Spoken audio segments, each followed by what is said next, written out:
Welcome in to the Dynasty Deal Show. I'm Ty at Ty Declare 44. I'm joined by Scott at Charles Chill FFB and Shane at Shane Says FF on X. I guess the FFBP now. Old Shane, me, and Scott, you can head us over on DDFFB, and we're here live every Friday, sometimes 9 o'clock, sometimes 8 o'clock, sometimes 8:15. But we'll be here on the DDS Dynasty Deal Show. Drop your trades here. If you get here early on in the day, the streams will go up early. We'll talk all your trades as much as we can. Because we have one rule on this show. If you hear this noise, we're going to wrap it up, move on to the next one. And tonight we're going to be talking about, really draft picks, draft pick leverage, the power of the pick, especially this time of year. We still a lot of unknowns, even though we think we know a lot about the 2026 class. We think we know some about the 27, 28 class, but hopefully get to see some picks and talk through some theory that way. But let's hop right in and start with our guy, Big Diaz Energy. Brings a best ball, 12 team, start 12, super flex, PPR, 0.75 tight end premium. It's a passing touchdown, a 4, -1 for interceptions. Got to start 2 tight ends. This is the 2025 runner-up. He had Dart, Hurts, Lawrence, Hampton, CMC, ETN, Walker, Swift, Chuba, Charbs, Monty. It Pickens, JMO, AJ Brown, Myers, Juwan Jennings, and Debo. It Strains, Schultz, Chig, and Ingram, and Waller. It's got 204, 407. Sending Pickens, Charbs, and getting Njoku, Travis Hunter, 104. And Scott, you know he has to get that $15 a fab. Throw it in there for the best ball deal. So 12 by 12. We got Pickens, Charbs, and we're sending that away for Njoku, Travis Hunter, and 104. Talk to me, Scott. Well, first, it's a good roster, 12 by 12. You notice the 0.75 premium, so tight ends, especially in a start 12, you're going to probably drag that tight end 13 to 20, 24-ish. Like those are flexes in this format. So then you look at the trade with those two things true. You're giving up Pickens. That's the best asset in the deal, but you're getting back to 104. I think receiver's a little devalued here, just given that it's start 12 and it's best ball. I can probably go deeper and get by with more volume than necessarily quality. So basically you're getting Pickens, or you're giving Pickens, you're getting back to 104. But I think the key is you're also getting rid of Charbs, which you're pretty deep at running back. He probably has a role, but he also has an injury, which makes me kind of question his role in the short term, which means I can't cut him. I probably can't get much for him. He feels like the kind of guy, if you have to add as the second piece in this deal, it's perfect. So you move off him, but you also get back Travis Hunter, who's a great wild card. Probably like Travis Hunter the most in best ball right now, but securing him the asset for this price and Njoku, who's probably just as valuable or more valuable than Charbonnet in a best ball where tight end's probably your weakest spot. I love the trade. I think this is how you continue to build out depth. And it's not like you're getting a complete zero with the 104. Like you're picking one of the better receivers, which could be equivalent to George Pickens very quickly, depending on who those two receivers are. If the Pickens drama kind of continues, I love the deal. This is, you killed 2 birds with 1 stone. You got the better deal. But you also hid that Charbonnet in there, which is the asset where you're kind of going like, man, I don't really know what I want to do with him. So you got him in a deal like this. So love it. What? What's the drama with what is the drama with Pickens? He's going to be tagged. How's that drama? That's just us making up shit in our heads. Like, oh, he's gonna, you know what? When he gets tagged, he's gonna lose his shit and set the locker room on fire. I don't think it's that. Pickens at 104, he needs to be a top 10 receiver. Mm-hmm. If he's wide receiver 18, he misses 4 games and maybe he quits in 2 games. Like, he's great, but there's drama. Wait till March when he's tagged. You won't be able to get Malik Neighbors for George Pickens, CeeDee Lamb for George Pickens. I mean, so that point is he is a top 6 receiver production wise in this situation, but his market will not reflect that. That was the point of like, he's a guy, if I could move out of that top 12, he's the guy that you would sell for this type of value. You know what I mean? Okay. Yeah. So I'm fine with that as the reasoning behind it. I don't really care about the drama. But the fact that I could get Tate or Tyson, or Lemon, I'm fine, because any three of those, it could be easily as good as Pickens, if not better. I still think we've seen the best out of George Pickens. Because now I'm going to trash him. I just think he's a dog. And I think as soon as he gets the bag, he's going to Brandon Ayuk it. And you're going to wish that you moved on from him. So I'm good with that deal too. Sending Charbs. I actually would like to buy Charbs, but I understand that he's got rotated knees, so that's probably not good right now. I will say this: can I immediately move Travis Hunter for a couple seconds? I wouldn't mind doing that in a best ball or in any lineup league or in any league whatsoever. To be quite honest with you, even in your CFL leagues, you do that. Hey, real quick. Anyone starting up those UFL leagues, hit me up. We only got like a month until the season starts. Let's go. There you go. UFL heads, hit up Shane. I mean, even in a 12 by 12 lineup, I'd be pretty tempted to take, to send away my Pickens and Sharps for that. You're getting credit for Sharps in the deal, which is a good thing. I like pairing an asset like that with something flashy like Pickens to hopefully get that credit. You did in a 2 tight end. You got Njoku, Travis Hunter, and 104. That's a fine split for Pickens, especially in a deep best ball league. I know you like that $15 fab. Diaz, I love it. Great deal, man. Great one to get us started. And you know what you did. Keep doing it. Let's go on to Dynasty. Mark, great Chiefs fan. Let's go. 12 teams. Superflex start 9. 1.5 tight end premium. We got Allen, Mahomes, Willis, Ward, and backups. JT, RJ Harvey, Braylon Allen, and cans. Rice, Waddle, Myers, cans. Kittle, Njoku, and Goddard. 103, 110, 26, 210. All of his picks in 27 and 28. Shane, he's got an inbox offer of DK for Bigsby and 206, which he thinks he'll take for the wide receiver depth. I mean, this is a pretty cheap price for DK. Oh, is it? I'd rather have Bigsby's a 0. Never mind. Okay, good. Continue. I'm sorry. I mean, I'll talk about it. Like 12 by 9. Like, what would you just say? Like, DK falls in such a flat range of wide receiver that you feel you can do more with the pick and the running back, or talk to me. I mean, you probably can't, because Bigsby's a 0, and a 12 by 9, and a 12 by 10, and a 12 by 11, 13 by 14, 15 by 1,000. He's a garbage bag. I got to wrap my head around what the 206s this year. I think I've got to recalibrate what it is. So I'm probably fine taking DK here. I mean, he can't be worse than he was last year, right? Probably, in theory. I hope. I really hope. Theoretically, metaphysically, he probably can't be worse. So I'm okay with it. It's fine. It's just, it doesn't really do anything for me. I almost feel like, can I just hold on to that second and try to do something else with it? This feels like one of those deals, like I used something just to do something, but I wish I had that other something that I gave up so I could do something better later.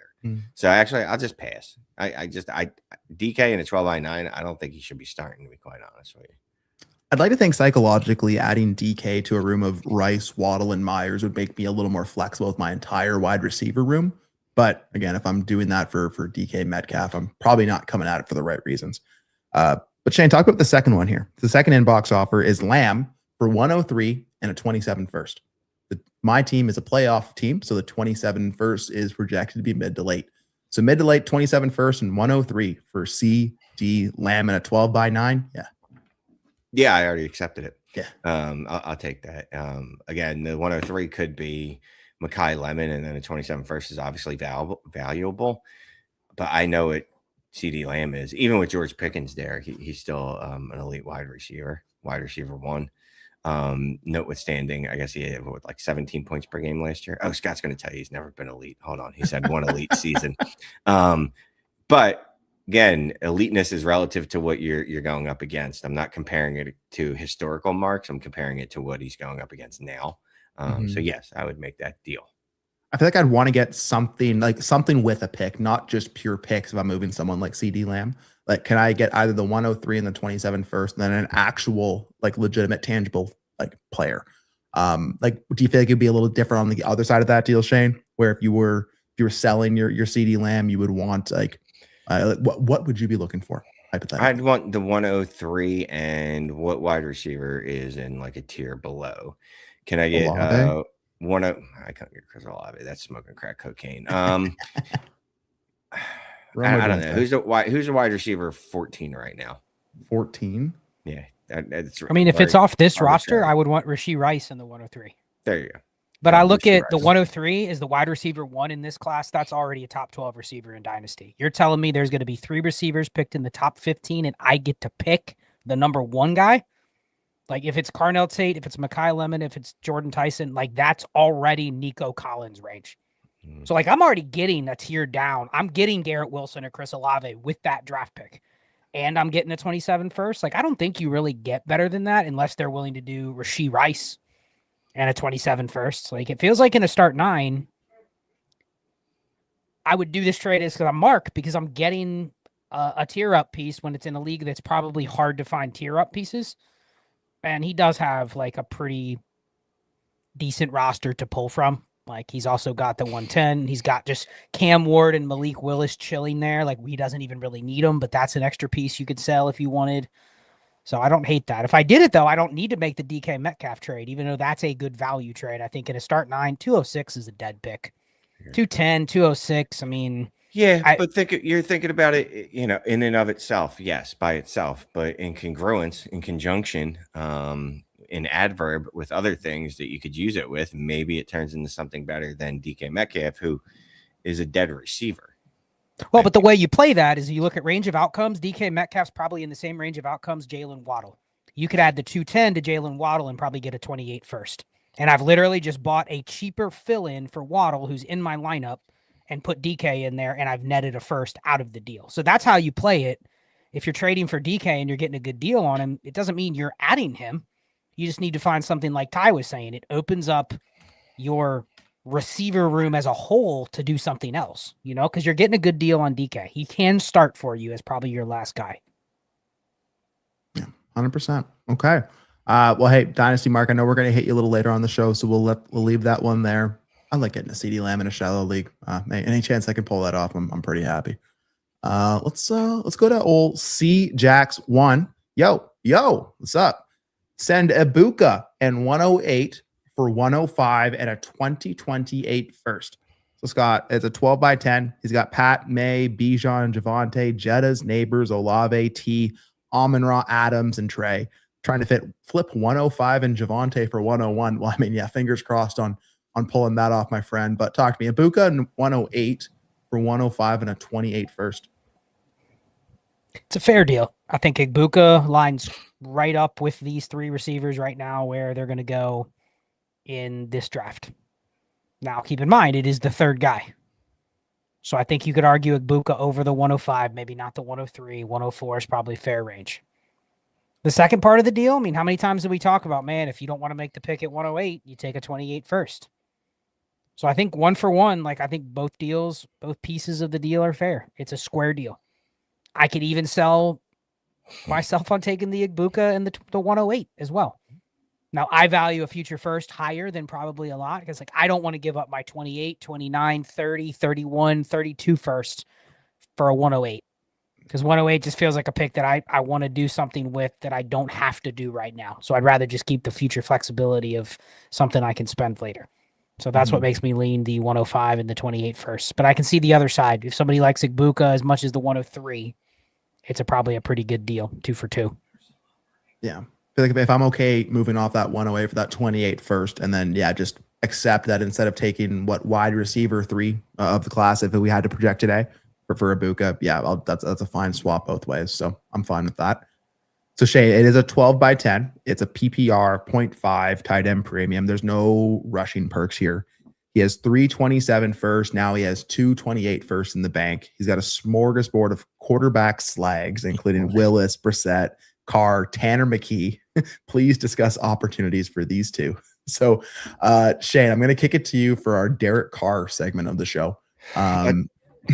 Derek Carr, man, we are buying that dude all over the place. Willis and Tanner McKee. What are we talking about? Tanner McKee. Tanner McKee fucking sucks.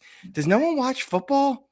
Like I know we play the game, right? But when we think anyway, it doesn't matter. Tanner McKee is ass. Here's your opportunity. Sell him to someone that thinks he's not ass, because that dude is ass as ass can get. All that slick talk about I'll buy him. I'll buy Tanner McKee in every league. I'll give you the 411. You should. And you know what's going to happen? Any team he goes to that gives him a chance to start, that dude is going to ass his way. I don't even want a chance to start. I just want. I'll take him on my team over a fourth. But anyway, go back to over a fourth. I will take Willis, Brissett, Carr, Tanner McKee. Absolutely. Willis, I think we all agree. We love Willis's opportunities, right? We assume, I do at least, if Willis gets a starting gig, he's a top 12 quarterback. That's where I have him. Now, that's probably very pie in the sky, but that's the ability that he has. And that's the bet you're making. I think we were talking on Mannequin Show on Wednesday, talking about giving up the 112 for Malik Willis, which seemed absurd to me until Scott talked me into it. So I'm just waiting for those offers to come in from Scott for my 112 for Malik Willis. But I think Malik Willis obviously is the cream of the crop of the free agent class of quarterback this year, right? I think. Who else is in there? There's Daniel Jones, who's not going anywhere. Jimmy Garoppolo. That's it. That's an actual free agent. Carr, it's a free square. Just pick him up. I mean, assuming your waivers are open. I don't know how good we'll feel if he actually does come back to the Jets, but he's still starting quarterback that you can pay, that you've gotten for fab. Tanner McKee, if you want to give a fourth for him, sure, go ahead. Gosh, I remember months ago in VC, we were talking Derek Carr and trying to find ways to get him on our dynasty rosters, but he was still rostered kind of everywhere that I looked. So yeah, if you can find a way to some Carr, those are the guys I want this time of year, like guys that maybe they sign somewhere in free agency. There's going to be a window. There's going to be a path that I can do something with that. I don't need my roster to look perfect today. If I can have guys that I can flip into something I can use, something I can tack onto a deal to get it done. So whatever that looks like.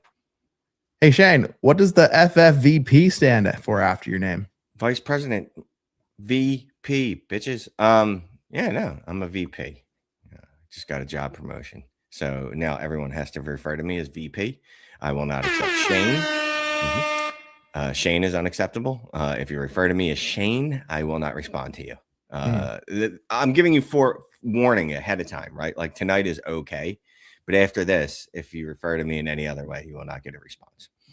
Well, our guy Big Diaz super chatted us $10 because El Presidente probably got us demonetized. So we appreciate you. Hey, this is your ad-free watching as a member of the Trays and Chill tier. So don't you worry about that. But we appreciate you, Big Diaz. When I go and schedule those streams to go out to the public, you have to click through all the boxes that are like, this is suitable for kids. And then it checks like, is there swear words? And there's been a couple times where I've just clicked through like, yes, it's suitable for kids. And then I'm just waiting for when I check it again and it says, yep, it's been taken offline. All right, real quick. Completely off topic, but whatever. We don't have to always just talk trades the whole way through like trade monkeys. So if anyone remembers, I started on Dynasty Trades HQ. That was my first podcast. The language wasn't any better back then.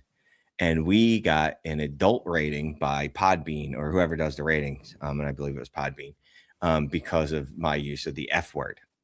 But I successfully lobbied them to take that off of there because I basically argued that the way I was using it wasn't a prerogative. I don't know if that's the right word. I wasn't using it in a derogatory manner, and I wasn't using it as a there was something else. I forget what, but I like to write this whole little thesis to them about how me using the F word was okay, and they took off the adult thing.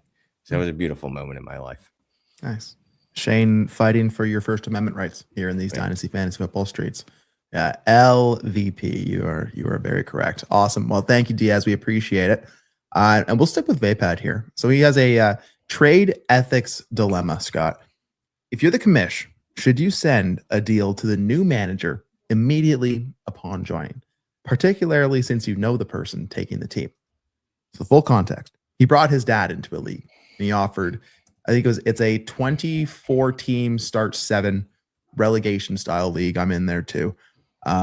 He offered his dad Kittle, Sharps, and a second in the 24 teamer for Genty, expecting a counter. It got accepted within 15 minutes of his dad joining the league.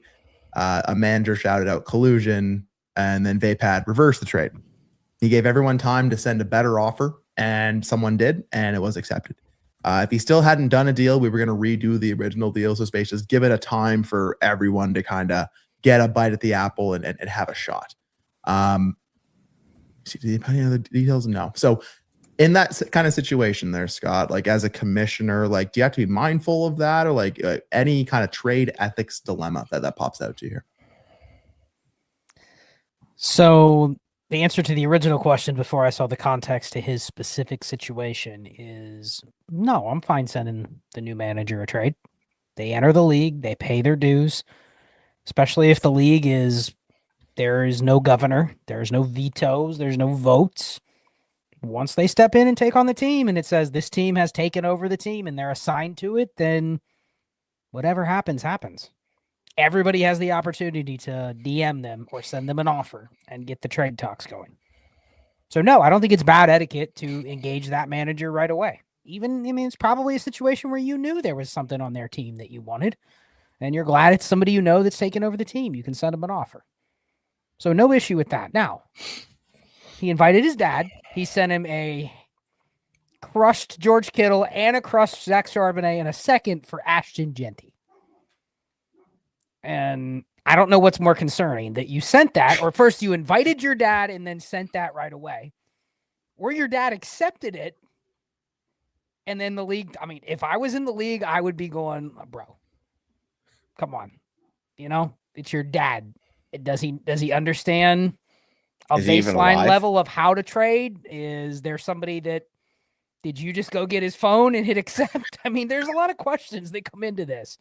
So in that case, I probably wouldn't have said collusion, like this is unfair, stop the league, you know what I mean? But I would have probably looked at that going, Shane, did you just see that?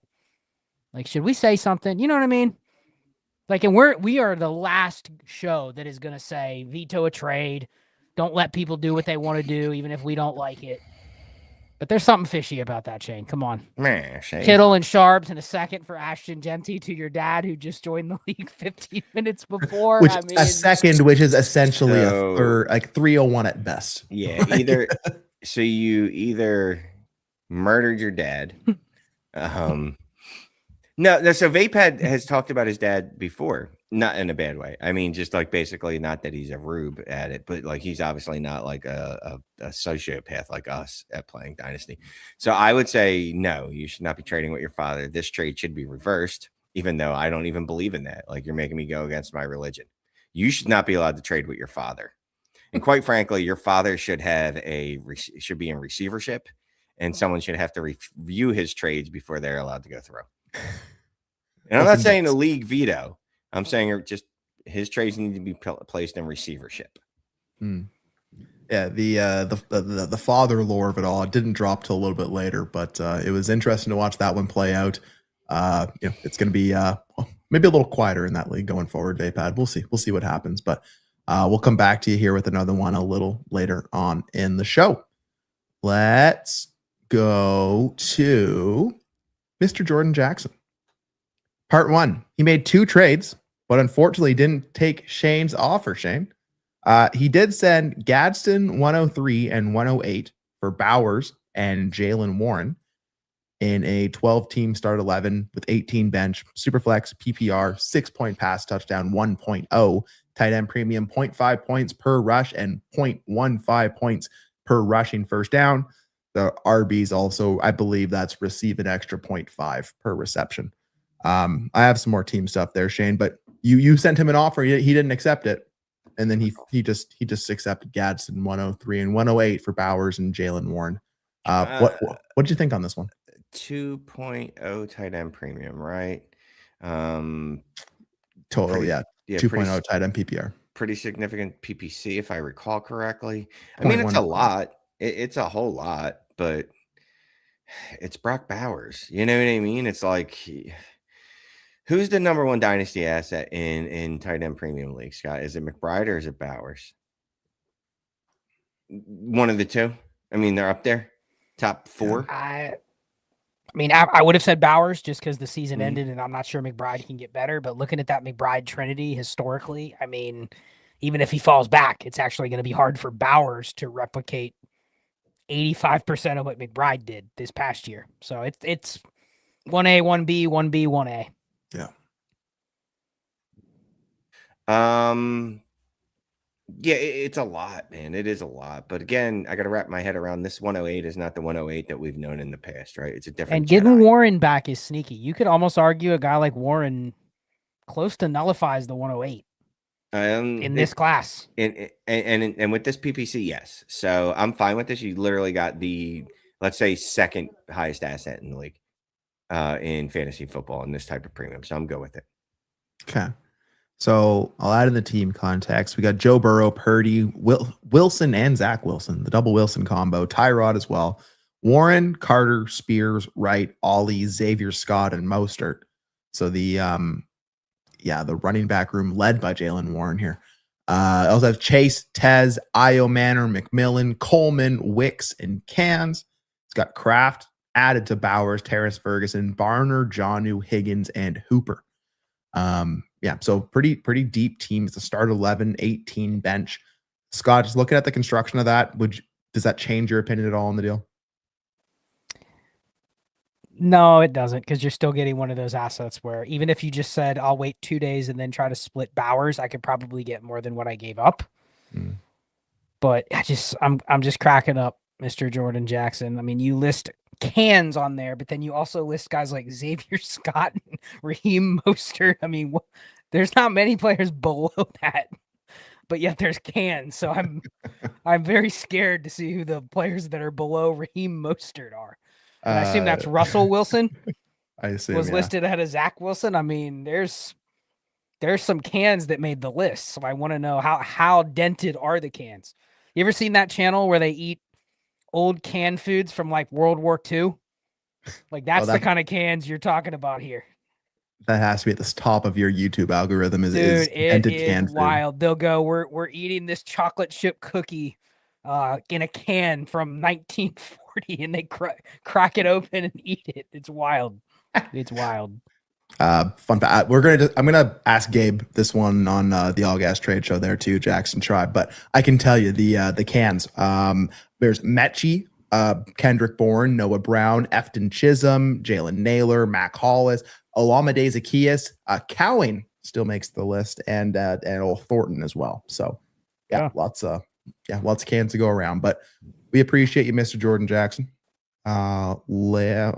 What's up, Sacramento Kingpin? Hope you're doing well. 10 team, start 9, super flex, PPR, no tight end premium. DJ Moore and the 304 for Terry McLaurin. Shane, I remember being in the in the chat back in the day, and the Terry McLaurin slander was going hard in the chat. I had to stand up for my boy. That was a couple of years ago. DJ Moore in a third for Terry McLaurin today. No, feels pretty flat, huh? No. That's not enough for me to move off McLaurin. Did he just not see the who was the OC for Washington? Talking about their whole goal is going to be how do we get Terry McLaurin 10 targets a game? I just no. I don't like. I don't think it's particularly close. No. 304 is not enough for me to move off of Terry McLaurin in a 10x9. I have no interest in DJ Moore over McLaurin. I don't care if he's younger. Scott, how do you feel? Yeah, I mean, I understand trying to get the extra piece. I understand the argument that if the receivers are equivalent, you take the free piece. But ultimately, the decision here has to come down to what can you do with the free piece. Unless you're telling me I have a deal lined up where I can add the 304 to my 201 and move up 6 spots or something like that, then feels like you're just adding a 304 to add a body, which I don't know the format, but most 10x9 leagues are not super deep in terms of benches either. So 304 is probably equivalent to like something you could just pick up off waivers. So you're not really adding anything in the trade, and I would prefer McLaurin over DJ Moore. Now, there's 12 by 11. If you told me each of them were your last flex player, like I could live with starting either one. But here, because the format is shallower, give me just the better receiver because the 304 doesn't really move. I wouldn't do the 204.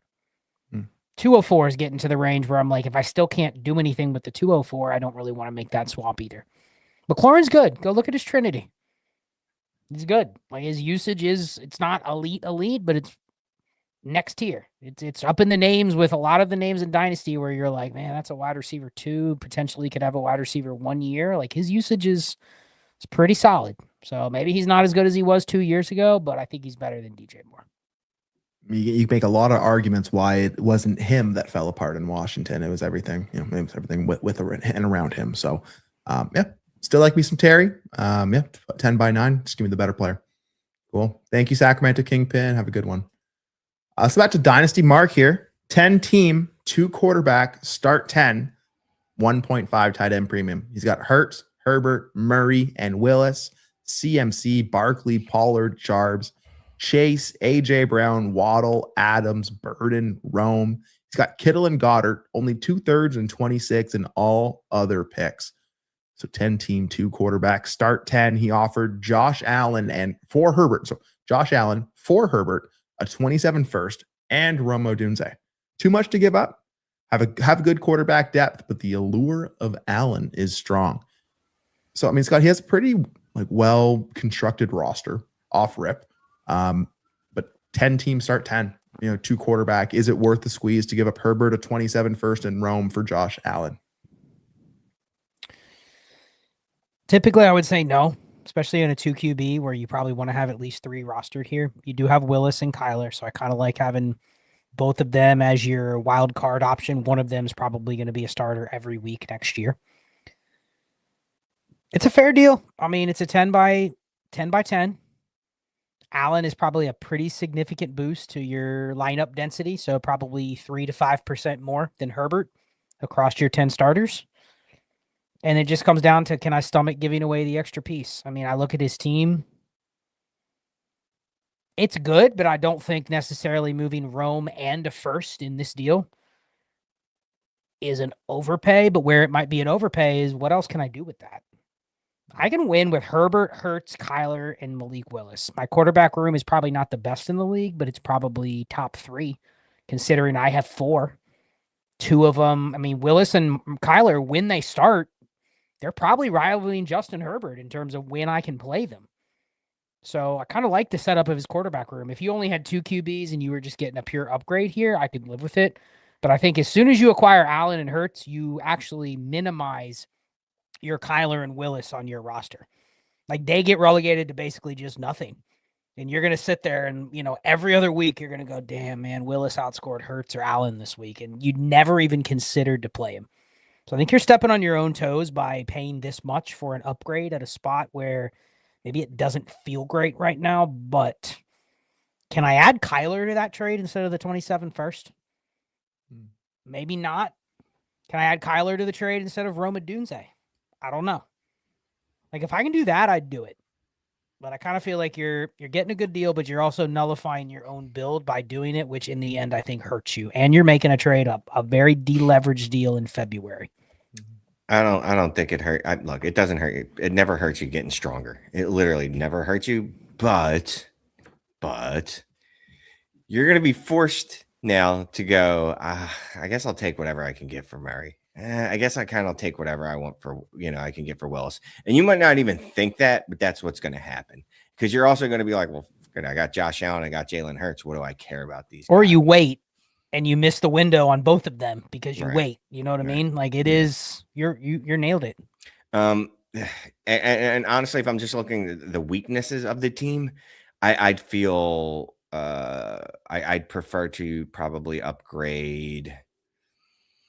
Man, I love AJ Brown. This feels disrespectful to say, but I'd rather upgrade it. Well, what is it's full point PPR, right? Mm-hmm. 1.5 tight end premium. Sorry, just bear with me here. I'd rather upgrade at tight end now that I'm thinking about it, just looking at it. Like, I love Goddard. You're missing an E there. But Kittle has a substation knee, so I don't know when he's going to play again. So I think I'd like to just probably upgrade somewhere else. But I do like Scott's idea. Like, if I can get Josh Allen and instead of using that first, put in Kyler Murray, I'll give Kyler Murray in the second if that makes it happen, as opposed to giving up that 27 first. Rome, still have to agree with Scott. I hate doing that. But yeah, if you can do Rome instead of the 27 first, because the 27 first is fungible. You know what I mean? And Rome isn't. Rome is also coming off of a season where he disappointed. So if I can kind of move off of him, using him as a major chip to upgrade at QB, then I'm fine like with that. That said, if you want to make this deal, no matter what we say, what can you get for Wilson and Murray right now? One or the two. Like see what's out there right now as far as what you can add to your roster. There's something about when I see a team like this, especially like a 10-team format, and they have 4 solid quarterbacks that I love. Like, I just assume that maybe like the quarterback market isn't as like open as we think it is, and like you can go in a get quarterback.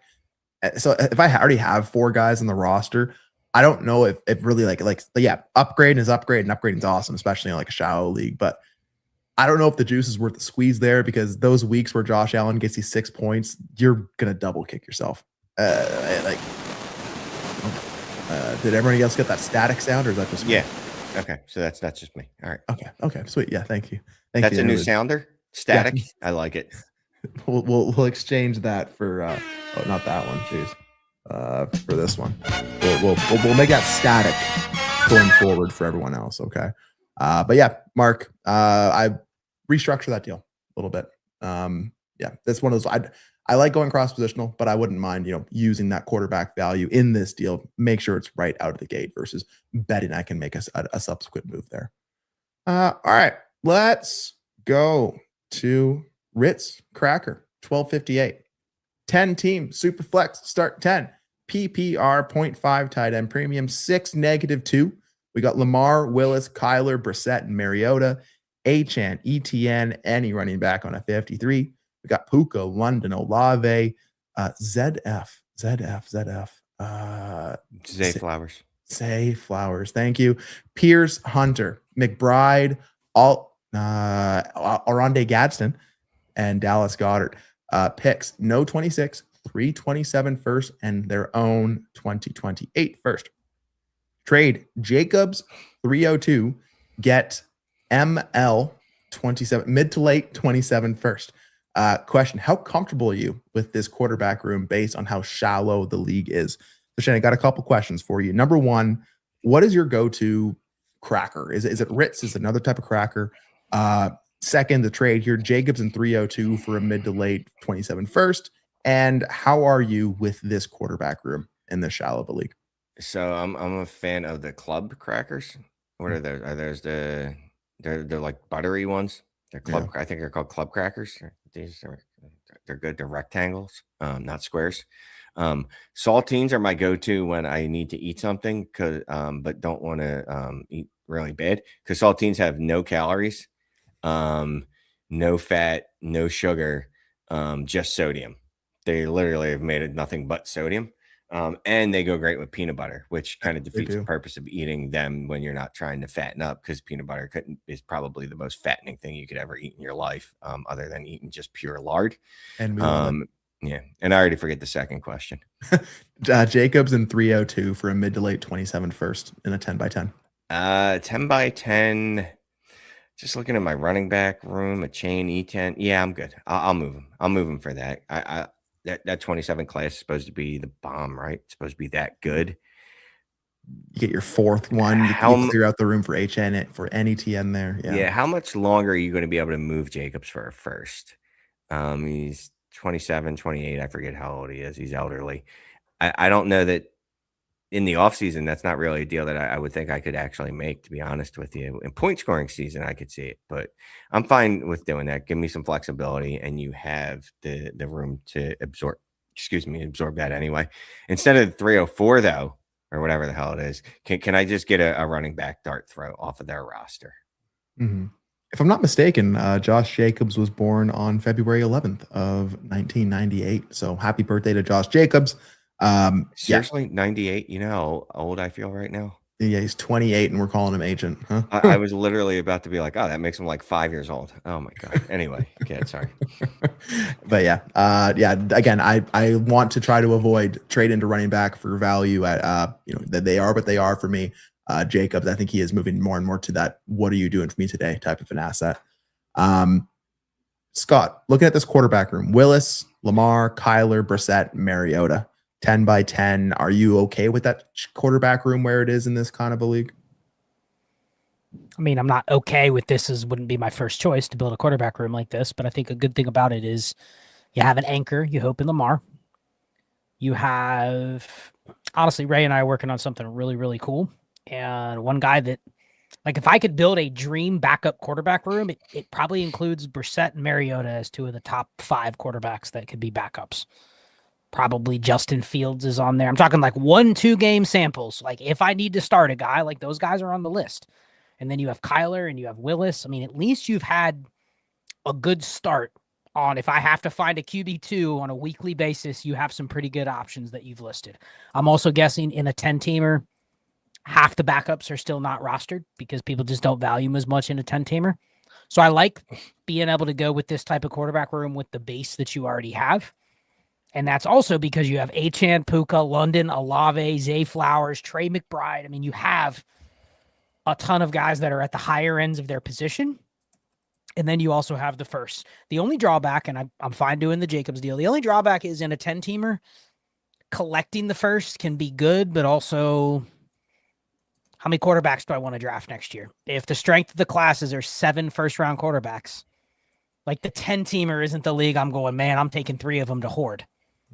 Because the same reason you're leaning into the build now, you probably don't want to bleed all your capital next year and draft 3 CJ Stroud, Trevor Lawrence types, because then you're running into a position where it's like, man, again, I've now nuked all those other quarterbacks that I've stashed, and now I have too many, and the market is probably not that high on QBs if this is the situation. So I'm good doing the deal, but just be careful stacking all those picks because of such a great class, and then people go, yeah, it's a great class. There's 6 first-round quarterbacks, but oh yeah, it's a 10-teamer. And I try to trade Dak and no one will give you anything. Like that type of QB is worthless in this type of league. So I don't want to draft 3 more of them next year.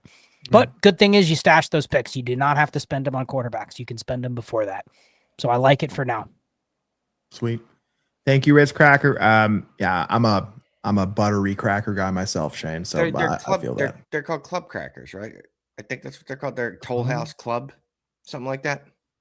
Oh, we'll bring the show to a grinding halt to actually figure this one out. Toll House Club. Yeah, Toll House Club. Yeah. Bang. Sure. Yeah, Toll House. It's bringing up chocolate chip for me, so I think I could go for some chocolate chip cookies if we're talking about it too. Those are my favorite crackers. Chocolate chip cookies. Those are my favorite types of crackers, right? Crackers are bad for you. You're bad for me. Thanks. Shane, how many saltine crackers can you eat at once with no water? With no water? How many can you stuff in your mouth at once? Oh, at one time? No, yep. I don't think you should test that because you're going to die. So, I don't want to find out. All right, Scott, how much water can you drink with no saltines? Huh? Yeah. There you go. Plenty. There you go. Jacob's trade went through. Awesome. Love it. Sweet. Good job. Okay, let's go back to Vapad. No dilemmas here, but a 12-team start, 11 start. 3 running backs, a super flex league, 0.15 rushing first down, 0.5 point per carry, 0.5 running back reception. Send a mid to late 27 first. The 207, you get Chase Brown. The roster is Kyler, any quarterback on a 2 deep, Chase, Henry, Benson, Connor, and Cans, Neighbors, Garrett Wilson, Ayuk, Theo, Johnson, and Picks.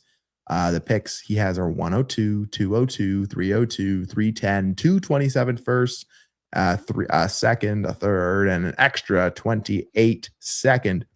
There's other settings, but just included the running back relevant ones. That's fair. So, Scott, we'll look here. So, mid to late 27 first and a 207 for Chase Brown. It has 12 by 11 start 3 running back league with a 0.05 point per carry. Well, we've probably hit this many times. I don't want to spend 27 first where I don't need to, but I think this is a pretty good buy because you're getting a running back that is A, good, B, leaning into the format with all the running back premiums, C, it's a start 3 running backs, which means the scarcity there.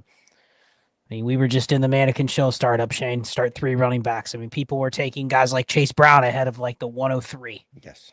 Because they're impossible to get when it's start 3, and the market knows that, meaning if you have one available, even if it isn't like the best one, Chase Brown's still a top 12 running back, and you're getting him for a mid to late first. The only thing you're giving up is the potential of doing something better or more with the 27 first. But we talk about that. We talk about that a lot now, Ty. But how many times are we just going to go through the year and go, man, I didn't really trade many of those 27 firsts. I never had the discipline to actually send one away. And then it's November and it's a playoff pick. And not that the class isn't going to look as hot, but a lot of times by the time you get to the end of the college season, it's not as fun as it was when we talked about it in the offseason. So this is one of those where the discipline says, we know Vapad has 27 firsts in many other leagues. This is probably a good buy to send it away. I remember a time many, many moons ago when the 26 class should have had at least 3 quarterbacks in the first round. There was Drew Alar, Club Klubnik. Was Garrett, that Club Klubnik or Club Cadenik? Nope. Club Klubnik. Garrett Nussmeyer. Who else was in there? Lenore Sellers.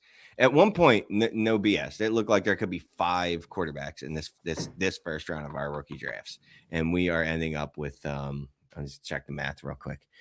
If you carry the 2, and then we're gonna have 2, and the only reason we're gonna have 2 is because apparently people are just gonna settle for Ty Simpson in the back of the first. So before we get all hot and bothered over 27 class, remember there's always going to be attrition. No class. What I'm trying to think. What's the last class that really held? It was 22 or 23. When was the Chris Olave, Garrett Wilson class? That was 22. That was 22. 24. That was hell, with the because you had Caleb and Marv, but then you also ended up with Neighbors and Daniels and Bowers. Yeah. I mean, that's the picks literally held throughout most of the first round. But here's the thing about that class, right? The quarterbacks weren't supposed to be that deep in that class either prior to the season. Prior to season, Neighbors wasn't thought of in that same light back then. So you know what I mean? Well, neither was Bo Nix. Neither was Michael Penix. Well, that's what I mean. Like those 2 quarterbacks right there and Neighbors. Those are 3 guys that were kind of, I don't want to say unheralded because that's not what they were, but Neighbors more than the other 2. But those 2 were like, no one even thought about them in the first round. So the only thing I will say is I think these things go in cycles. You know what we're due for in the NFL? A good QB class. We've had 2 straight shitty ones. So just everything is lining up. I mean, you have Trinidad Chambliss going back. He's like QB 15 next year now. And like we would have considered him as QB 2 in this class. So it's just there's too many options, I think, for it to fail completely. But yeah, there's not going to be 9 first-round QBs next year. I mean, it's just, but there's enough where like it's probably going to be a good QB class. It's probably going to be like 5 first-rounders. Whether you like the names or not, there's probably going to be a lot of them. The NFL is just due for another infusion of a ton of QBs. Well, I'm down if the NFL is down to do some new quarterbacks. I'm cool with it. Middle linebackers are going to be coming back pretty soon, baby. I can't wait. Let's go. Got about 15 minutes left in this show, a little less, so we'll get it going. But brought to you by Club Klubnik Crackers on the big club episode. Power of the pick, no power of the cracker. Tailor made. 12 team start 10 Superflex PPR 0.75 tight end premium. It's a 6-point passing touchdown league. Knicks, JJM, so 9 backups. K9 as well. Javonte, Chuba, Brian Robinson. He's got Burden, Hunter, Dobbs, Pat Bryant, and Booty. Fannin and Helm, 101, 102, 105, 27, 34 to 38, and 527 first. He was offered 103 and a 27 first for the 101. Is that enough, or should I just stick and pick Love? So Shane, let's take a peek here. So K9, Javonte, Chuba, Brian Robinson in the running back room. Okay team. A lot of picks though, right? A lot of picks in the bank. Is this? I know we talked about it on some previous shows here, right? Yeah, 527 first in the back pocket. Like we talked about, like my team wasn't ready for Bijan, and like how we've recalibrated, we've adjusted, like we've taken a peek at that. 103 and a 27 first for the 101. I'd have no context on that 27 first, but it's not a bad price to tear down. But what are you saying? That's a great haul to get back. It's just okay. Just if you, how much of a difference is there between Love and let's just say Makai Lemon as far as speeding up your rebuild? Like, is there a material difference if you draft Love this year? You're going to compete this year anyway versus Makai Lemon this year. Compete? Are you going to compete more? I, I, Scott, I'll hate this, but my life's running short. I don't have many years left. I don't want to keep kicking it down the can down the road. I'm taking Love, and I'm probably using some of these other picks to build up the rest of my roster. To be quite honest with you, because I don't want to make all these picks, right? It's cool that I got all these picks. Now, how can I use them to build my team now? I'll make some of them. You know what I mean? Like the 101, I'll make that. Can I trade the 102 and the 105 for established players? Let me do that. Can I trade 227 first for another player? And then I've just added 4 players to my roster for this year. Life's too short to be continually kicking the can down the road. So the value is fine. I will say that, right? But it's more about how do you play? And again, I don't just throw picks away willy-nilly, but you already have a treasure trove of picks. I don't feel inclined that like, oh, I need to add more to the mix. It's a great return, though. It is legitimately a very good return. If you wanted to take it, that's fine. Maybe you're like 20 years old and you know, you see nothing but green skies, blue skies ahead of you. Sure, go for it. But I'm probably just going to go ahead and take Love and try to build this roster to try to microwave this rebuild. Green grass and high tides forever. Scott, do you have 30 seconds on 103 and a 27 first for 101? Yeah, I think I have to agree with Shane. I mean, I'm just cracking up when he said kick it down the can. I mean, cans are really small, so it's not going to really be kicking much down the can. But this team has, I'm going through my head. This team has, if you count Kenneth Walker, this team has probably 12 of the top 50 to 60 assets in Dynasty. Because those 527 firsts are, I mean, we were talking about that in the Discord AMA today. Like, there's probably only like 25 to 35 players you'd even consider giving up for a first in 27.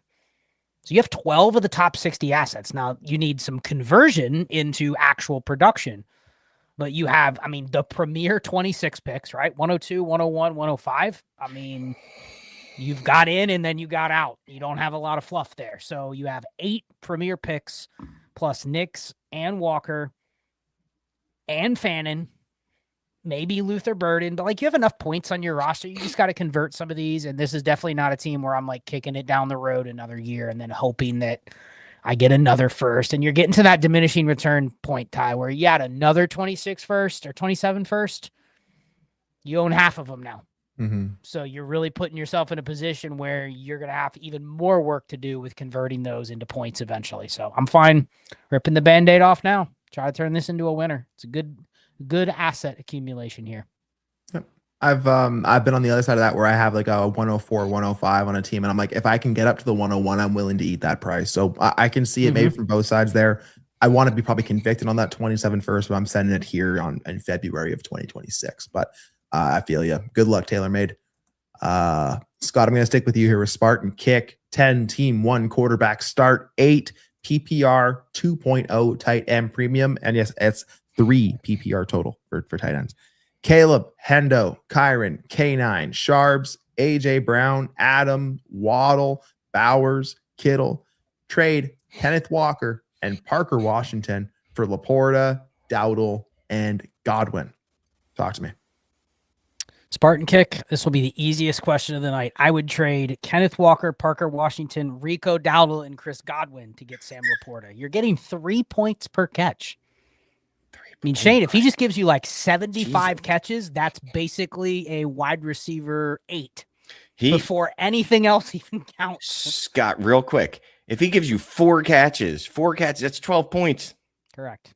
If he gives you 70 for 707 touchdowns, that'd be 280 points before the touchdowns. You're talking about close to 18 points per game.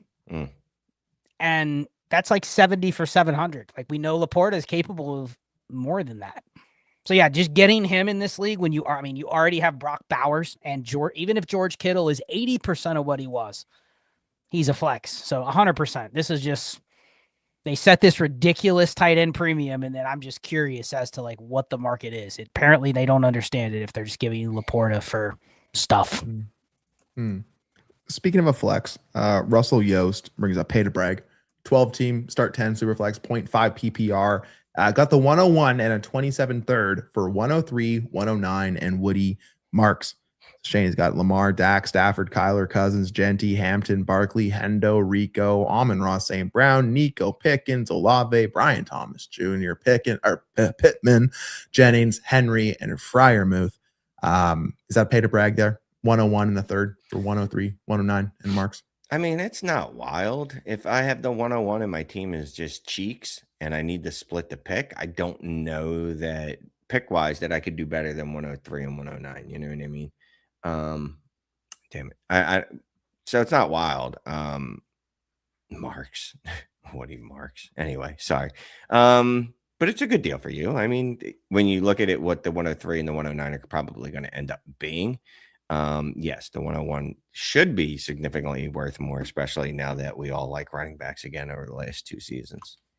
The cycle always comes back around. Yeah, it will be. I want to see, when does this cycle end and how does it end, right? And I keep joking about middle linebackers coming back and stuff like that, but it's going to end. Like, this isn't going to continue. It's not going to be a running back heavy league. It's going to swing back the other way. And it's just, do you try to anticipate that now and go, well, it's going to be next year, but it's not going to be next year? Do you start planning for 2028?